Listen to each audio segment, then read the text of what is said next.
এই ফিতনার পরিবেশে বিয়ে করা যত কঠিন তার চেয়ে বেশি কঠিন হচ্ছে একজন দিনদার ছেলে এবং মেয়ে বের করা।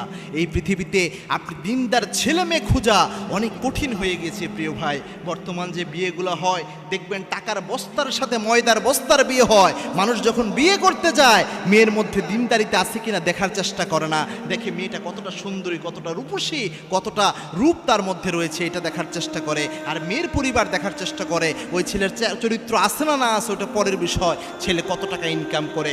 এখন ছেলে যদি হারাম ইনকামও করে, ঘুষও খায়, তাও তাদের কাছে ধর্তব্যের বিষয় নয়, তবুও ছেলে টাকা ইনকাম করে এটাকেই প্রাধান্য দেয়। যার কারণে বর্তমান ডিভোর্স এত বেশি হচ্ছে, বর্তমান অশান্তি, পারিবারিক কলহ এত বেশি হচ্ছে। প্রিয় ভাইরা, আপনার সন্তানকে, আপনার ছেলেকে মেয়েকে বিয়ে দেওয়ার আগে আপনি টাকা না দেখে সর্বপ্রথম দেখেন সে আগে মানুষ কিনা, তার মধ্যে চরিত্র রয়েছে কিনা। আল্লাহর হাবিব বলেছেন যখন বিয়ে দিতে যাবা ফাসফারু বিজাতিদ দ্বীন, অন্য সব বিষয়ে দেখো কোনো সমস্যা নাই, তবে দেখো দিনদারিতে আছে কিনা।